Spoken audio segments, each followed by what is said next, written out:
Welcome, everybody, to another Conversations in Ken's Cafe, bringing people together.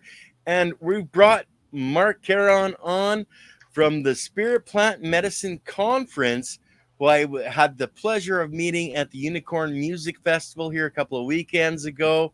And Marc, let's start off with give us a little bit of an idea of who you are and why you were at the Unicorn Music Festival. Hey, Ken, thank you so much for having me on your program. As Ken said, my name is Marc Caron. I'm the co-organizer of the Spirit Plant Medicine Conference. And a little bit about me, really, I've just been passionate about personal growth, personal development, and having the opportunity for all of us to transform our lives based on what we do, who we are, and really, how do we live a life by design, and something that we could be happy, joyful, blissful, without stress and anxiety and all the challenges of the world today.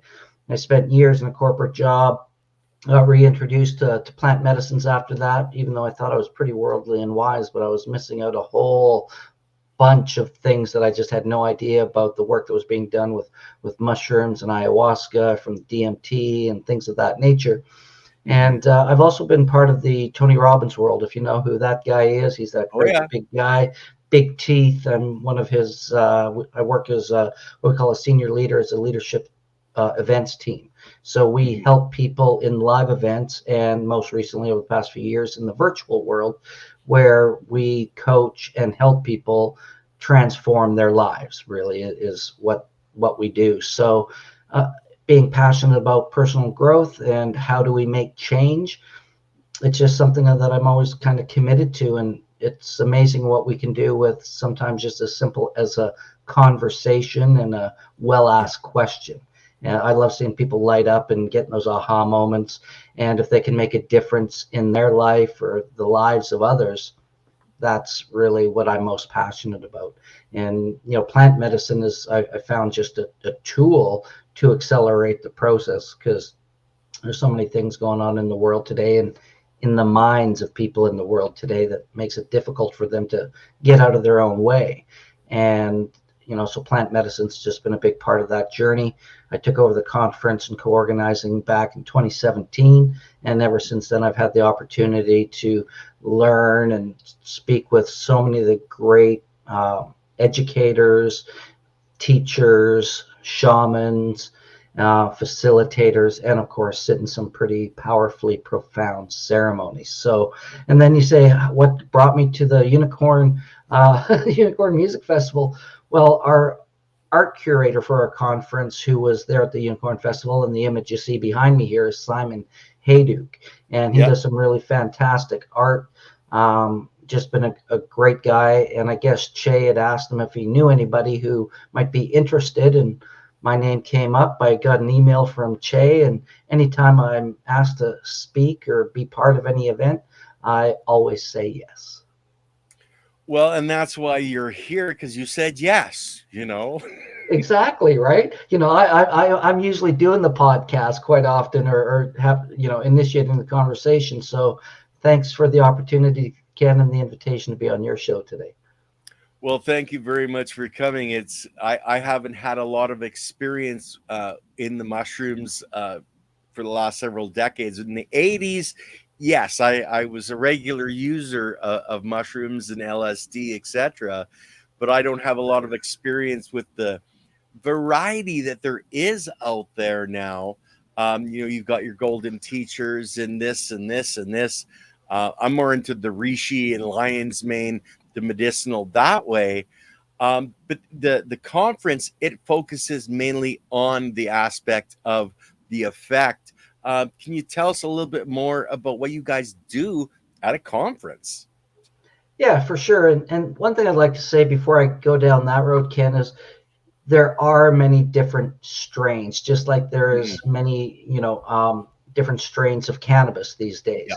And as we're probably pushing about the same age, because back in the early 80s, that's where I was too. And, we didn't talk indica and sativa and terpenes and CBD. We were just happy to be able to score a bag of Hawaiian or Colombian gold, you know. Anything some days. Yeah, and it was, you know, a very different world back then, same as the mushroom. And then as I transitioned from a 22-year career with, you know, corporate, well, it wasn't really corporate, but it was corporate employment. And, you know, I always tell the story because it's kind of funny because you know, job changed, relationship changed, and then I met a girl. And I thought I was pretty worldly. I told her I was into cannabis. Are you okay with that? And she says, oh, yeah, no problem. It's just not my thing. And I said, what's your thing? And she said, mushrooms. And I kind of laughed because I was like, those things are prehistoric. Are they still around? And so she reintroduced me down that road. And it was very, you know, from a recreational point of view and relationship point of view. And then another friend of mine who's very straight-laced, very clean, not about smoking or doing or indulging in anything, right. You know, a couple of drinks here and there. And then she started telling me about the healing work done with mushrooms. I recently heard about DMT, the spirit molecule. I'm like, I never heard of that before. What's going on? Yeah. And then the work that was being done. So as a coach, I thought, well, this is a powerful tool. How do we use this? What does it mean? Because anytime you can find a tool that gets, like I said earlier, people out of their head, you know, it's especially in the personal growth world, you know, there's people who want it and they're eager and so they go. And then there's people who want it, yet they can never get past their head. Yeah, you know? They get locked in there. Yeah, exactly. And I'll always say to people, it's like, well, do you meditate? And they're like, oh, no, I can't meditate. I can't silence my mind. And it's like, well, then honestly, you need to meditate even more. Yeah. Right. But what I found is, you know, and what science has proven is the way that these, you know, if you look at the mushroom or, you know, ayahuasca, even cannabis, it opens up other channels. It opens up other ways of being in our biochemistry so that we can kind of get out of our head. And I like to say, you know, the shortest or the longest journey we'll ever take is the one between our head and our heart, you know? Yeah. And these medicines help open up the, you know, as Jim Morrison would say, the doors of perception, or I think it was Aldous Huxley, in his book refers to it in that way. And then it opens up to this mystical experience, to this connection of all things. And we've realized that we're all connected as people, as animals, as plants to this world. And I started studying. I just, you know, first thing I did was I actually went to what I call the YouTube Terence McKenna University, and I just took in everything I could find because he was known as one of the best. And then as I started getting involved, like who would have known, ayahuasca showed me and some people in the same ceremony that I'm some sort of a medicine man, yet I'm not the kind of guy to carry the medicine in a way in ceremony. But I realized that it's part of the way in terms of sharing knowledge, information, and like you say in your show, bringing people together.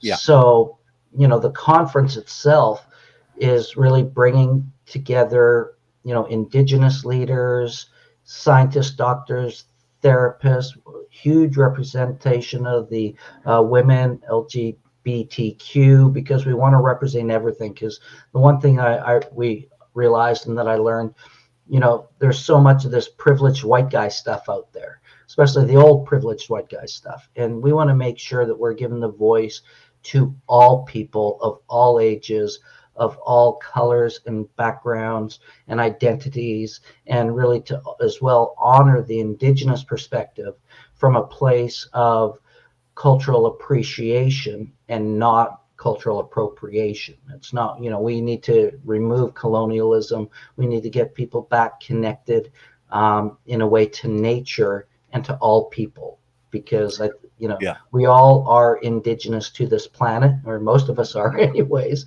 but we also have to, yeah, exactly, right.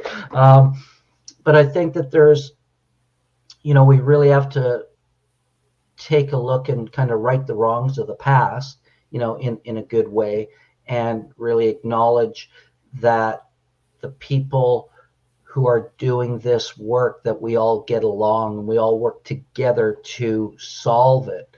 Because, the world is full of separation. In the past few years, with what was going on, created even more separation and disconnection from each other in ways that are really a sad statement of what I see society being. Because, we have the intelligence, the wisdom, the knowledge, we have the money, there's the resource. This planet and the people here have the ability to create the changes.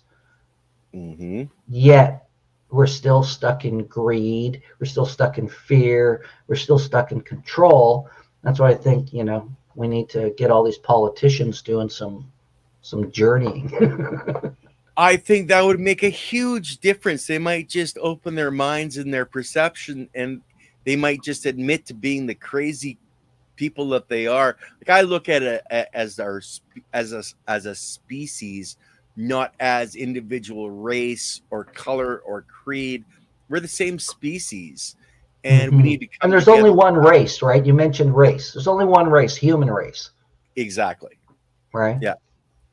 Unless you want to go down the alien thing, and then that's a totally different conversation, though. Well, hey, this is Conversations in Ken's Cafe. Maybe we'll get there. Hey, man, depends on how many mushrooms we take, during the conversation, right? Exactly. But, it's interesting. And, we met at a cannabis festival and a cannabis conference of sorts. And the one thing that I really find interesting about cannabis is a guy who's been connected to cannabis since I was 15. For those of you who use cannabis regularly, if you're watching, or maybe, on occasion, the one interesting thing that I notice is when you take a break from cannabis, you take at least 3 to 5 days because it helps reset your cannabinoid system and things. But you take a week or two because sometimes in dietas and you're working with different medicines, it's important to do so. But what I always find interesting is when I come back to it, and this is why cannabis is a spiritual teacher and awakens parts of the mind, is after I haven't smoked it for a while and you have smoked that one joint, well, first you get really high. And secondly, what I find is it opens up these parts of the mind where all of a sudden it's similar to mushrooms in a way that you get insight, you get great ideas, you see things differently and more clearly. The amount of great ideas I've had when, after I've taken a break compared to if I'm smoking regularly, is profound. And that's why I think, we used to have a book when we were growing up in the 80s. It was called Grow Your Own Stone. Some of you might remember it out there. But one of the lines in there, one of the things they said, you're better off smoking one joint every 2 days than 2 joints every day. Okay. And I'm not saying, hey, do what you want to do. But I will say, take the time off every once in a while, right? Take a few days off and let your systems reset and your tolerances change. And you'll find that your relationship with the plant will certainly change. Someone says, I'm afraid of what I'd find in my mind. Well, my question would be what are you afraid of? Maybe some truth? Because if you're running away from something and you're using it, this is one thing I learned about this, and when you use these things as a vice to disassociate and not face your reality and face your truth, then it's not working for you in a way that we would consider cannabis to be medicine. Does that make sense? It does to me, and hopefully it makes sense to Silly Lily as well. But then she was born, like, I'll be honest, this is my wife, Lily. She was born in the 60s and never partook other than, in a party being hotboxed, so she doesn't have a lot of cannabis or cannabinoid therapy experiences yet. I'm trying. I am trying. Well, and that's fair because, things affect people differently. And there are people who cannabis is not for, mushrooms are not for. You can actually get genetic testing done. I believe it's Halugen is it's called. And you can actually get your genetics done, your DNA tested, and it'll let you know what, you know, kind of medicines are good for you. Because I have one friend, the woman who reintroduced me to the mushroom, who said it wasn't her thing, because she'd get super, super paranoid. It was just not, it did not work for her, period. Yeah. Right. And that's good to know. If something doesn't work for you and you're not enjoying it, don't keep doing it. Right. It's that simple. Don't let peer pressure get you. Don't let anything else get you. You might want to, you know, test it again to be sure. But this is one thing that we talk about whenever working with these medicines, is about intention and setting. You know, it's one thing to do these medicines and just do it for recreational purposes. Yes. And I think I'm an advocate for that. I believe there is a place for it, and to have that intention. Because if you're just going out to get drunk, get high, and party, whoa, you know, there's a level of our consciousness that is at a lower vibration. Yeah. But if we know that we're doing what we're doing is intentional, and that there's a reason for it, because the one thing about recreation is recreation. Right. And I think that if you're in a good setting where you're comfortable, you feel safe, you're in a good mindset. Because if you're having a really bad day and you decide to go, you know, party on a Friday night and do some illicit drugs, chances are you're going to have a bad trip, because especially if you're doing mushrooms or LSD or something, it opens all of that up, and it makes it to the point where all of a sudden we become hyper aware. But yet we weren't ready for it. This isn't what we came here for. And now you're getting your life served up to you, because instead of just doing a recreational dose, you might have overdone it, you know? And that's when these medicines get more dangerous, I would say. And we have to respect the plants. We have to respect ourselves. We have to respect spirit in a way that will give us an experience of its greatest good, its highest purpose. And I think it's just really, really important, because like we're at the Unicorn, setting is a beautiful setting. People were respectful. There were no yahoos. It wasn't an alcohol-based event, even though there's people had some beverages, right? But everybody was respectful. It wasn't, you know, it wasn't crazy to the point that it was, you know, dangerous. And it was just one of those things that I think is really important, because when you do these medicines in that setting, I think there's a place, because it's about being our authentic selves. If these medicines can help us shift outside of the restraints of our brain, and we can actually be our more authentic self. We can wear those funny, you know, and cool costumes and clothes, and really let loose with joy and love and fun. It's a completely different experience. And the one thing I've learned in everything I've done in the world of personal growth and development and plant medicines and things is, we need to be able to be our authentic self. We need to be able to express ourselves and communicate openly and honestly without fear that someone's going to reject us, or you're going to get in the fight, or whatever that is. Because, you know, we shape shift ourselves so we can be accepted into our cliques, our families, our groups, our work. And we're not being our authentic self. And when we can have authentic self-expression, we can be ourselves. We're not afraid of, you know, being shamed or anything of that nature. That's when we're free. That's when we're truly free.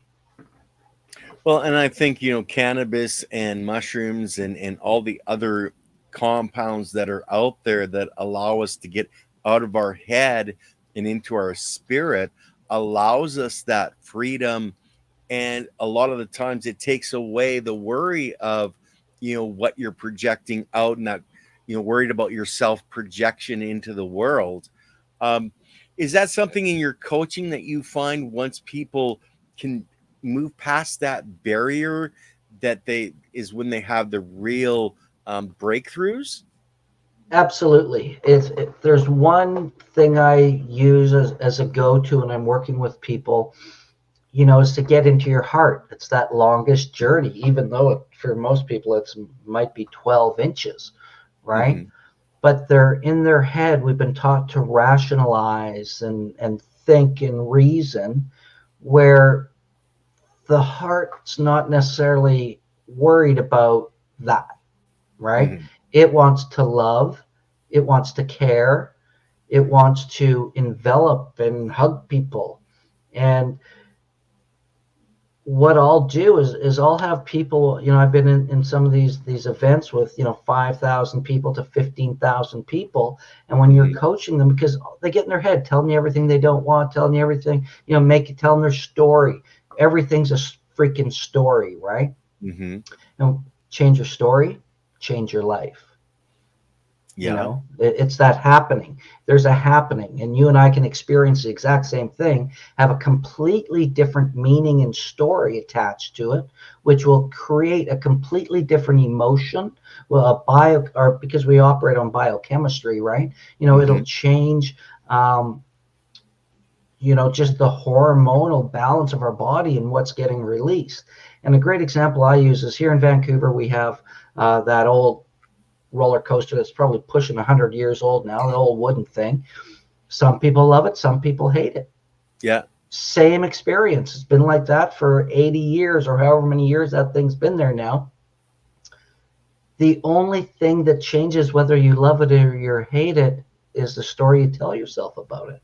Yeah. You might be afraid of it and you've never even ridden on it, but your aunt told you when you were 4 years old, oh my God, that's scary, that's dangerous. You make a meaning, lives you for the rest of your life. Meanwhile, it creates all the stress and the fear hormones in your body, right? Yeah. Just seeing You haven't even, and you haven't even experienced it.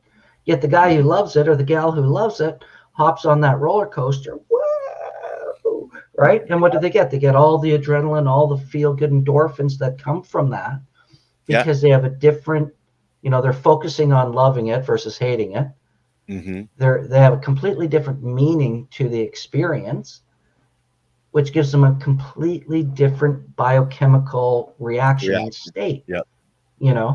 So when we get stuck in our head because everybody wants to tell the story, so they justify whatever happens to them so that they could be the hero, if you look at all the different, parts of a story.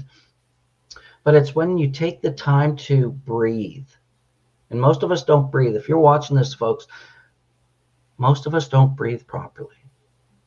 And breath is the most important thing in life. And I can prove it to you because it's the one thing you can live with for the least amount of time, right? You got 3 to 5 minutes, no air, no oxygen, you're done. Mm-hmm. Water, you might get, 3 to 5 days or a few weeks, depending on your situation. And food, you can go much longer, right? So breath is super important. But we need to do that deep diaphragmatic breathing like a baby would breathe when they're first born, or a yogic breath down into our diaphragm. And we have conditioned ourselves by breathing short and shallow at the top of our lungs. So we have a pandemic of stress and anxiety in the Western world and in our culture, because most of the people aren't breathing properly. And then when they get stressed out or something happens, they stop breathing, literally, and then they get even more stressed out or more anxious. Yeah. And if you could just take a moment and condition and consciously breathe versus unconsciously, will change everything. So, you take some good deep breaths, you relax, you silence your mind. And one of the most important things I find is close your eyes. Because when you close your eyes, you go inside. As soon as you open your eyes, you have so much stimulation, everything's coming in to your head. So close your eyes, deep breathing, hands on the heart, and breathe into your heart, and then just listen and let yourself go still. And most people don't do that, right? Most And people then have a talk hard to time slowing their mind down enough to get to that point where they can go still. exactly. And that's what I believe we need to do the most. That's what's going to make the biggest change in the world for our own internal inner peace, right? Is going to come with the breath and just slowing everything down. And if your mind's racing and you say you can't do it, then change I can't to I must. Because if you can't do it, you'll never do it, and won't change the course of the things that are happening. And it's as simple as making one small change. We call it 2 millimeters. So all you got to shift is 2 millimeters and keep consistent in it. And when you do that, it's like compound interest. You'll start getting more and more change. But we always think we need to change everything all at once. And that's much more difficult. Small incremental changes consistently done over time will create massive change, and that's where I start with, because if you can't silence your mind for your own internal peace and joy, it's time to start practicing. And it's a practice. That's why they call it practice. But close your eyes, hands on the heart, because the heart actually has its own little brain attached to it. There's a whole institute, if you're aware of heart math. You can balance your brain and your heart. You got to listen to your gut, your intuition. But that breathing exercise that I shared, when you just do that, and if you do that for 5 minutes, 10 minutes, what science shows when they actually measure it is your brain waves and your heart waves will start to now come into synchronization. Where if your brain's just going, it's all scattered when they measure it, and your heart's going all over the place, but they're not in sync. And when you can sync your brain, your mind, and your heart, life becomes a completely different experience, right? But we're all in our head. I say, when you're in your head, you're dead. When you're in your heart, you're smart. And when you put the two together, you are a totally new person altogether. And I believe that's where wisdom comes from, right? When we could read all the books, we can study all the things, we can memorize everything and come across as really smart or well educated. But if you don't have the heart to lead that information, you're just really regurgitating knowledge. But when you act on it and you make change, right? And you're leading with love in your heart, compassion, caring, and have the other people's best interest at heart, becomes a completely different thing. And this is something that I learned in 2018, years ago, at the conference by a gentleman by the name of Don Blakey, bless and rest his soul. He was one of the first Caucasian peyote roadmen for the Native American church. And he told me a story how, because he did a lot of work in Nicaragua in the jungles with the indigenous people to help them save their lands and adjust to a white man coming in. Because what he said to me, and I'll never forget it, and is the biggest thing that these indigenous tribes people could not understand is how when these white folk came in and starts colonializing them, getting them to build houses and get washers and dryers and go in debt to do all of these things, which they've never needed or had to do because they were totally happy in the life that they were living. Right. And then they come in and put them in this situation where the man had their fingers in them for not only had they taken their lands, but they're now giving them things that they don't need and putting them in debt for it. Right. And what he was saying was that they could not believe that people would not have other people's best interest at heart. Right. And that stuck with me in such a way that I've never forgotten it. And I've told the story many times because, when we're speaking with people and people are going through whatever crisis or challenges or, they're looking for solutions for something, it's, are we putting their best interest at heart? Or Are we trying to sell them something? Are we trying to, oh, well, hey, if you hire me as a coach, I'll help you, I'll cure you, I'll heal you. Anytime somebody says they're doing it for you, turn and run, because they aren't the healer. They might be a conduit for holding space and helping and maybe asking some good questions or facilitating and moving energy, but you're doing your own healing. You're the only one that can. Absolutely. And it's this Buddhist fellow who was doing a talk with us one time it wasn't the conference, but it was a separate event. And he said it's not the plants that are healing you. It's not the other person that's healing you. What it is it's consciousness. As we expand our consciousness, that's what does the healing. And there could be people who help you, and guide you through expanding your consciousness. But it's when that opens up and, as the saying goes, more light gets in, your heart opens up. That's when you get something in your endorphins, in your biochemistry that you'll never get from any pharmaceutical. Yeah. Right. And like the old saying of the teacher is going to show up when the student is actually ready, and to accept that as just being a guide. You're not the teacher, you're just the guide that's there to help them, put their foot on the right path.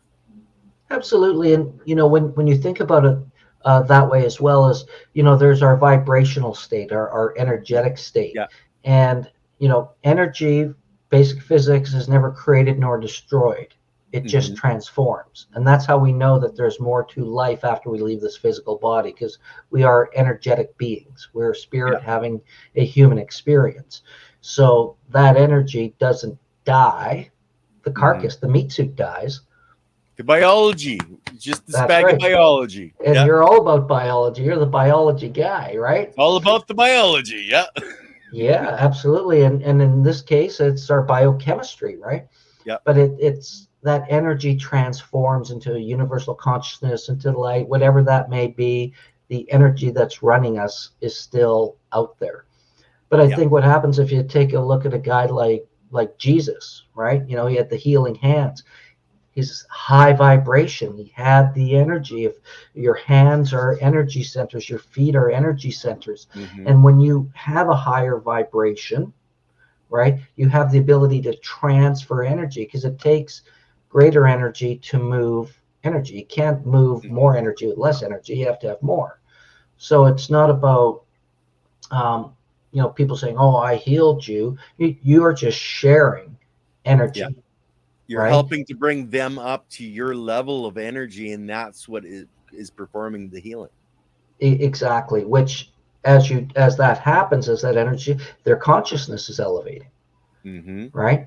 And once you open that up, unfortunately, it can never go back in the same way. Right. And my biggest spiritual experience was no drugs, no mushrooms, no anything. I was at a conference, Scottsdale, Arizona, 2007, a 30-minute ancient Indian meditation called the Chakra Dhyana, and it was the most profound experience of my life. But I was in the best shape of my life. I was clean. I was vegetarian at the time. I was eating good, raw, clean, organic food. I was in the zone. And then I got hit with all this energy in this meditation where I was literally out of my body. I saw a connection of all of it. Didn't fully understand everything. But what had happened is I came back and I landed in my seat, and the words out of my mouth were, Lennon and McCartney had it right.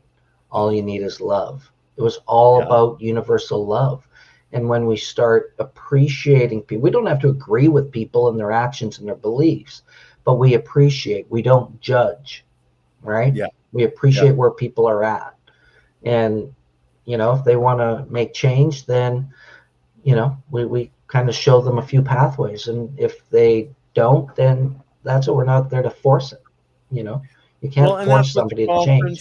Is really about is opening people's minds in such a way to allow them to move forward. You're not forcing anyone.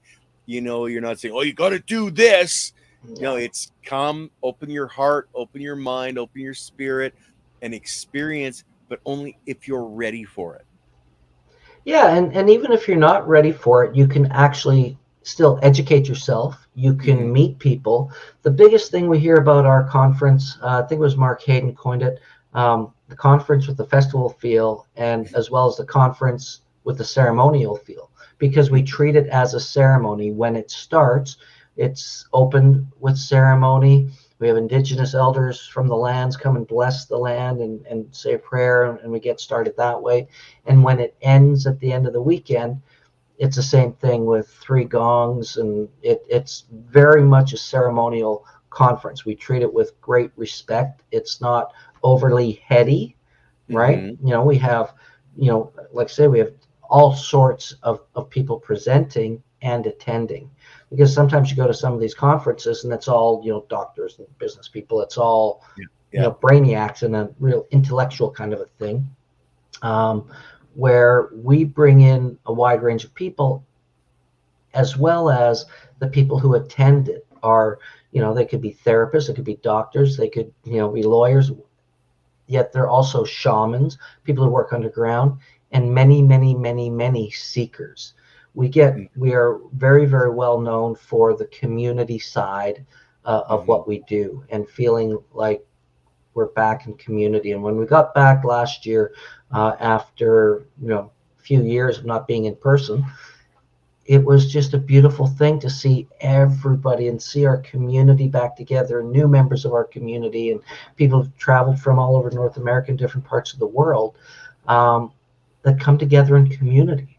And that's a really beautiful thing, because community is one of the most powerful tools for transformation and healing. And we've seen that with addiction studies and things of that nature as well, that community is really key. Well, and that's why I preach caring, sharing, and community on this channel, because without that, we don't want to be an island unto ourselves. We need that community as the human being, because without that interaction, how are we going to learn, and grow and expand our understanding and knowledge? You need a certain amount of interaction with others of our species to be able to judge yourself against and see what they're doing, to be able to expand your mind and your thoughts. Yeah, I completely agree, and I love I love your line, caring, sharing, and community, because I always say sharing is caring.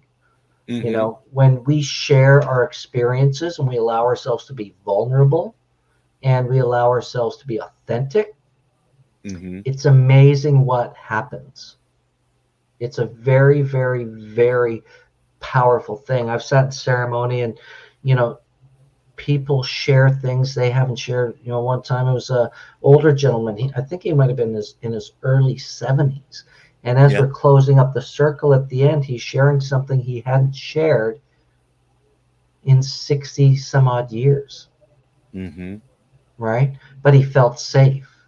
And when we Yeah. can release that in a safe set and setting, what happens is our energy changes. Like it's like that weight off our shoulders we've been carrying for however long it is, because we're not speaking our truth. Yeah. Nothing gets resolved or changes in the realm of the unsaid. We have to say it, but we get afraid to say it. We don't want to be judged. There's shame. There's all sorts of things that connect us with that, because society has pigeonholed us to, you got to do this, or you got to do this, and if you don't, religion's terrible for that as well. Spirituality in my book is a different thing, but you can't, preach the word of the Lord or of God, and then turn around and be a hypocrite and lie and treat people like shit. And it happens. These people who, you look at the Crusades over the years, and, back in history, killing in the name of God is so hypocritically oxymoronic Yeah. that it just doesn't make sense. I think they were killing in the name of the church. It was never in the name of God, of the Yeah, higher power. yeah, and you may be right about that, but it's, they're doing it under the auspices of, Yes. Yeah. Yeah. religion, right? And which is just fundamentally wrong anyways. And I think we have to start questioning things that don't make sense. And common sense is not so common anymore. I say that all the time, all the time. Yeah. Right. So it really comes down to, at the end of the day, what do you want? My favorite question when I'm working with people is, well, what do you want? Yeah. What do you really want? Yeah. You're And here you know, for an it's funny. experience. Where do you want to go with this experience? Yeah. And so many people don't know what they want. They know what they don't want. Yes. Right. Yeah. And that's why we have to consciously choose and be aware of what do we want. And even more importantly, why do we want it? You know, Mm-hmm. if you just want to go make $1 million, well, hey, that's great. But why? You Right? just What are you want to gonna roll do? on a bed full of money. You know, what do you want? Well, You know? and people think that that's what they should have because that's what society dictates. But there's a lot of people with a shit ton of money who are not happy. Very few of the ones that are very rich are actually happy. Right? You know, because once you got that, everybody wants a piece of it. Everybody wants to sue you. And you spend more time and energy protecting it and protecting Mm-hmm. yourself than you do being free. And I just think we have to get to that point where we need to speak our truth. We need to be authentic. And this is one thing that I learned about MDMA that I never was really aware before. And there's another compound out there called 3-MMC. It's very similar to MDMA, but it doesn't get you necessarily maybe as high, but it's heart opening.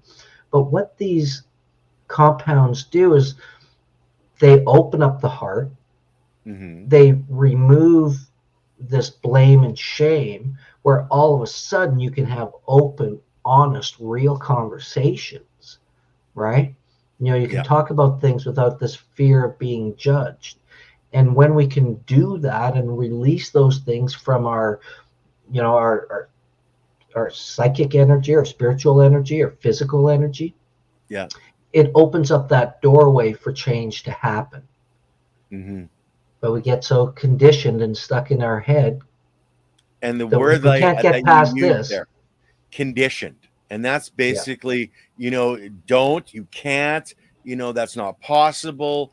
Those are all conditioning that have taken us away from the potential of who we actually are. Well said. And I like that you use those words like, I can't, it's impossible. Our language is super, super, super important. Like, choose your words wisely. You know, there's this great book out there. I think it was one of the greatest stories ever told, but it begins saying, in the beginning, it was the word.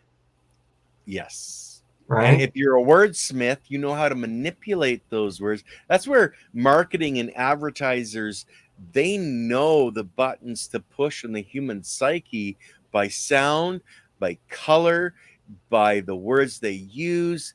And it's all, you know, programmed, and they've been doing it to us for decade upon decade upon decade, manipulating the human being in these ways.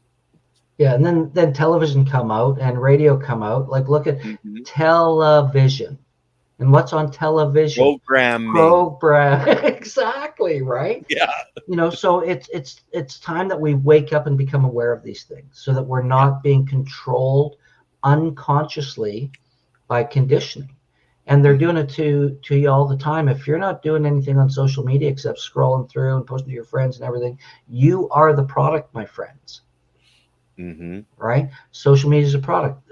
Facebook, they're making so much money off people advertising to you. Yeah. That it's ridiculous. And like you said, Ken, they know what they're doing. They, you know, when they write the headline, it's a hook because they're going to the problem and they're solving your problem that you're thinking about every day, right? And so they are influencing and manipulating you. They're doing it consciously, right? And we don't know that. They're using pain and pleasure as tools and leverage to sell you something. Yeah. And at the end of the day, that we don't need to be sold more shit, right? We need to be given and brought into love, caring, understanding. The language of no words. I like that. But it's like because abracadabra, what's that mean? I create what I speak. Mm-hmm. And if we keep saying I can't, I won't, it doesn't work, you're going to keep attracting more of that, and the universe will deliver it in an unconscious way. And what happens? So we need to speak more consciously, more effectively, with words that lead to what do you want. Because how many people out there watching this right now will take a look at, and everything you don't want, you keep talking about it, and what happens? You manifest it. You manifest what you don't want, because that's what you're focused on. But if we can actually talk about what we want, the future, what we want to feel, how we want to show up, you will start manifesting, creating a self-fulfilling prophecy that'll get you a lot closer to what you want than what you don't want. And that's why we recommend writing your dreams down, because then you're putting it into how would I say it, not out to the ether, just in your mind, but in a physical way that you can relate to. And it's those millimeters of change, that little bit, and all of a sudden it's like compound interest. All of a sudden you are the multimillionaire because you put the time and energy into it. Yeah, exactly. And wherever focus goes, energy flows. You're all about the biology, Ken. So I know you'll understand this, that the way you use your body will influence how you feel. Right? One of the best things you can do is, we talk about that 2 millimeters. There's one right there. Get your sternum out, right? And get your shoulders back. And when I talked about breath earlier, that will automatically create change in how you breathe. Because as soon as we slouch over, we start, our shoulders are over, we're all infarcated, we're not breathing properly, we're shutting that down. And here's what I found interesting. I was watching one of my favorite mentors, and I'm always watching because physiology is everything. And I realized in this posture that he teaches us, in grade school of all this education, is about our posture. And when you're like that, your heart is actually in front of your head.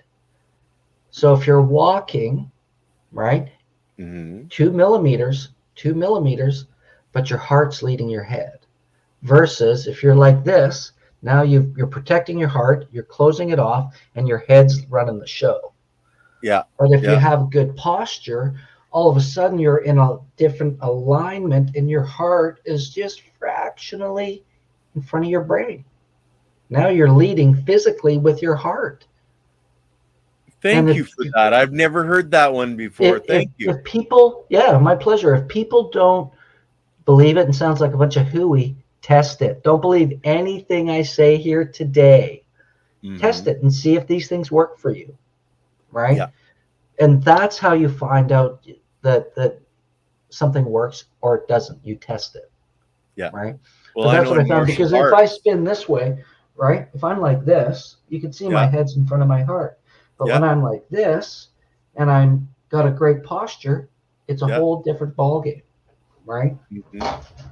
Well, I know in martial arts, we were taught to breathe through our stomach, not through the chest. You can't get a good breath breathing through the chest. You don't need to raise your shoulders up and, I'm taking this breath, You don't need that to get a proper breath. No, exactly. And it's funny we talk about breath again, because we did an interview with a guy who did a documentary on Iyengar yoga.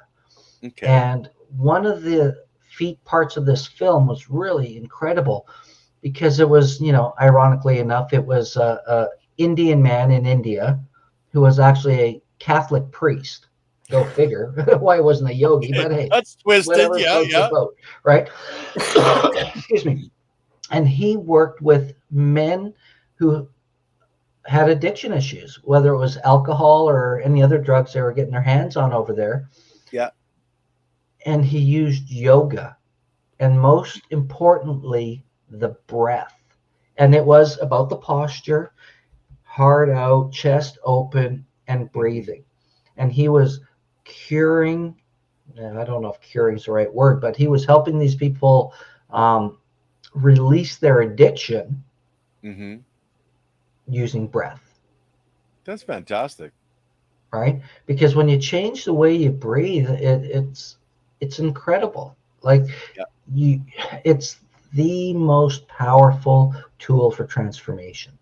And then next is good clean water and good clean food. And we talked about this at the Unicorn with Josh and Kelly and all this Yeah. regenerative farming. If you talk biology, because you're the biology guy, Mm-hmm. right? Good clean food. The best pharmacy in the world is nature. You'll get more genetic expressions through plants than you will pharmaceuticals. Yeah. Right? Because that's how we're designed to work.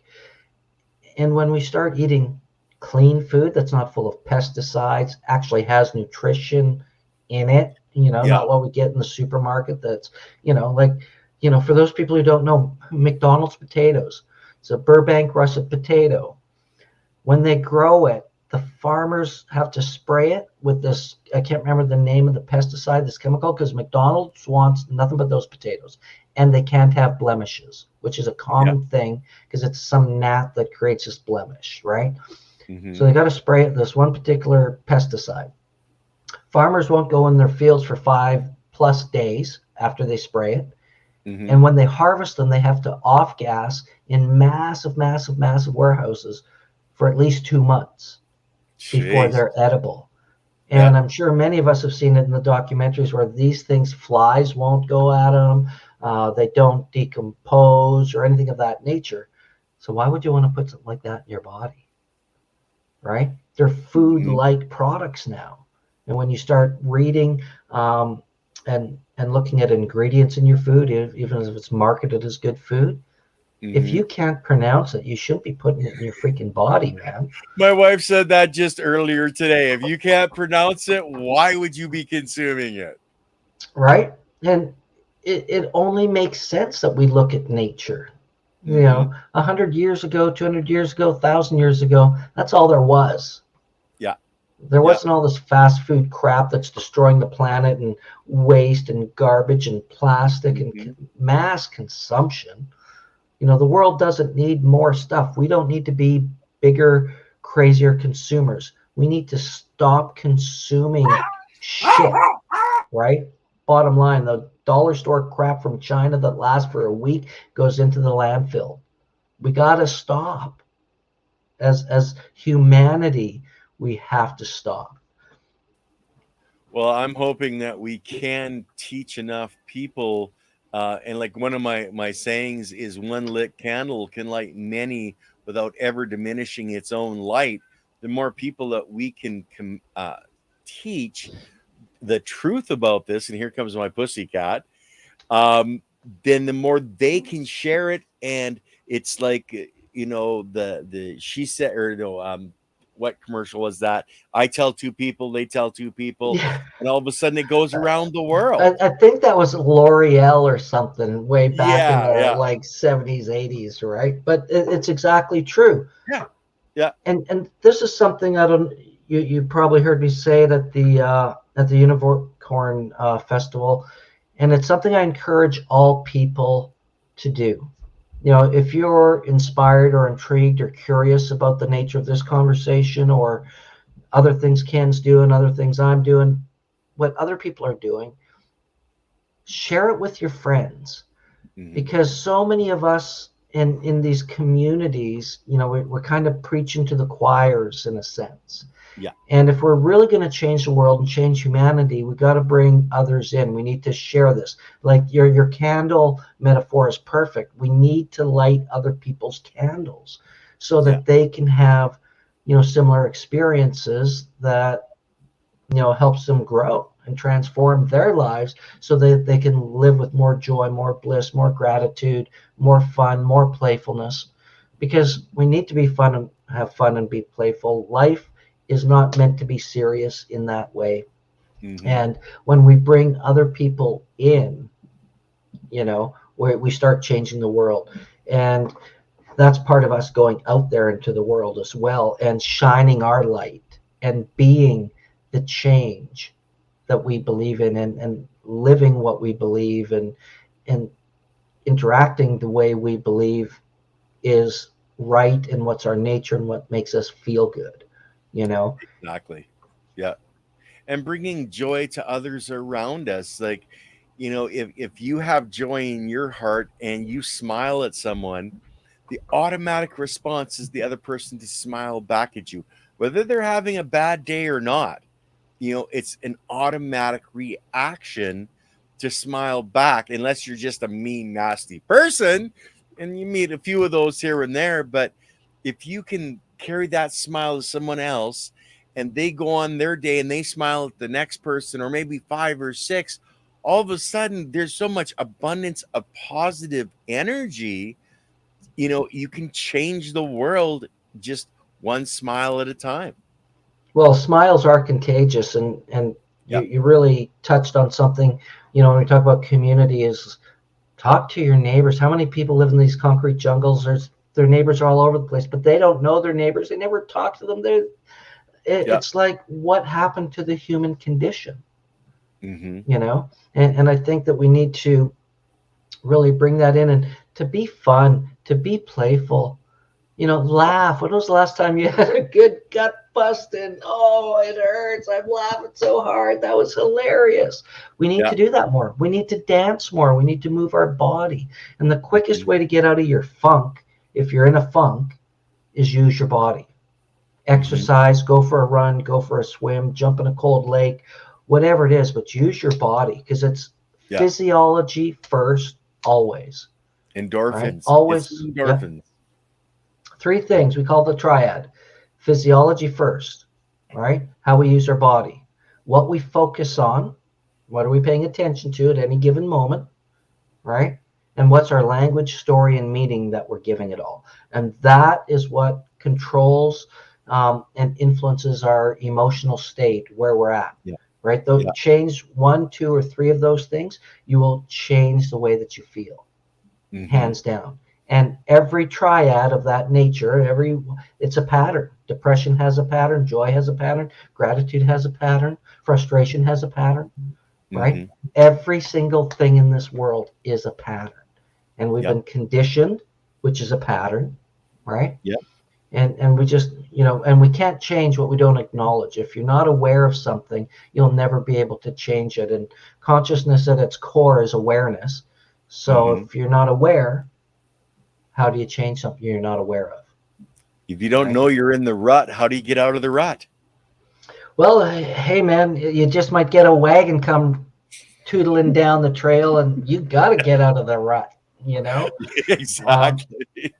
And we've all been there. And you said something earlier, too. It's like, somebody might be in a bad mood. We don't know what other people are going through in their day. Yeah. So kindness, just because of someone's being mean or being an asshole, maybe something really bad just happened and they're just not in a good state. Maybe they're frustrated. Like, you don't know what people are going through. So kind words, a good smile, love and appreciation goes a long way. Big time. Because you never know. I know one story where there was a gentleman, he was looking at jumping off a bridge. Somebody walked by him and smiled at him. And just that smile, that acknowledgement that he existed, stopped him from jumping off that bridge. And he changed his life to be a lot better person. Yeah, it happens often, that one person who stops and cares. And I believe there's a story about similar to that. I think it was the guy who shot President Reagan back in the 80s. He actually made a few different attempts, and a woman, he was getting ready to do what he was planning to do, and a woman stopped him, or just stopped and asked him how he was doing today, and totally broke his pattern, totally changed his state and his focus. Right? Now he still ended up doing what he was doing, later, but twice when they interviewed him and found out his story, it happened twice before he actually took the shot. That he was stopped before it happened that day, because somebody actually stopped and showed, sincere interest and caring. Which is kind of bizarre, and it's so true. You know, if there's one thing I know we all want to be loved and know we matter, because we have some basic human needs, right? You know, a need for certainty and safety, a need for variety and change, because variety is the spice of life. We have a need for significance and to know that we're important and that we matter. And we have a need for connection and love. And most of us settle for connection because we've learned that love is scary and it hurts. So we'd rather connect than fully love, right? Because when we did love, we got hurt. So connection's easier. Yeah, peace pipes up. I love it. And then our spiritual needs are growth and contribution. You'll always meet the first four no matter what. But the last two, growth and contribution, is not necessarily something that we'll do. But whenever we're growing and contributing, giving back beyond ourselves, we feed our spirit. Because our two fears that we all have is that we're not enough, rich enough, good looking enough, tall enough, whatever. Fill in the blank of what you're not enough of. We all have that. And this is innate, right? And because we're not enough, we won't be loved, right? And we're here. We're having a conversation. We're in this meat suit. You're enough. Own it, and, you know, find different ways, you know, meet different people, read some books, continue to learn and grow, and continue to give beyond yourself, because that's where the magic happens. Yes, definitely. So Mark, we're just over the hour. We haven't even got really much into the conference as much as we were just chatting, but can people just reach out to you through your website to register for the conference? How does that work? Yeah, if you just go to spiritplantmedicine.com, all the information is there. Right now we are, excuse me, we're in our early bird ticketing time, and because we really want it to be affordable, and these things are getting more and more expensive all the time to do, but we're offering 35% off. Sweet. And if you use the coupon code UNICORN, you'll get an extra 10% off, so up to 45% off, right? Thank you. Yeah, hey, my pleasure. And you can see our lineup. We have Paul Stamets, world-renowned mycologist, Chris Kiln, medicine hunter, Chief Reuben George is there, Zoe Helene, psychedelic feminism. We've got great music. We do a cannabis ceremony on Saturday night. We have an after party on Sunday. And it's an experience that is, you know, if you haven't been, it's certainly an experience that is unlike any other conference you've ever been to. We have great vendors. You can get, you know, interesting, let's just say you can get some pretty interesting products there. We have art I'm sure. We have art from around the world. We've got the Wixara guys coming up again. Simon Hayek's there with his art gallery. Banyan Books, who brings in, you know, all the psychedelic information books that you can imagine for plant medicines. He's there. It's an amazing experience that we want you to be part of. And if you don't make it here in person, we have two online options. We have just a live stream, which, you know, for me, I like to do the interactive virtual thing, but the live stream is there, and it's still 45% discount. It goes for $100, so it's like, you know, what is it, $55 right now. And then we have our virtual interactive event where we bring everybody in through Zoom, so you can connect and communicate. We put the live feed of the live stream in Zoom. We host it. You know, we'll bring some speakers in for some private little conversations as well. You're in the room, so the speakers can see you up in the audience. You may even get a chance to speak with them in there. But if not, we do that. And then for the people who join us online in the virtual event, we send you out a little ceremony kit. So you can join the cannabis ceremony. If you're in Canada, you get cannabis medicine from Dragonfly Earth Medicine, Josh and Kelly, who graciously donate and support and sponsor the ceremony that way. And if you're not in Canada, then what we will be doing is sending you some cacao. And cacao is the raw original form of chocolate that is a very, very ancient, powerful plant medicine, opens up the heart, so you can actually have a sacrament for the evening. And then that night finishes off with an epic dance party with Shine Edgar and Curtis Andrews, which is just awesome. And if you go to our YouTube channel, You can see a whole bunch of cool stuff. We have a membership site on our website. You can get access to everything we've done in the past, 10 plus years. And there's a bunch of free stuff on YouTube as well. So there's lots up there. Just go check us out. Join us on Facebook.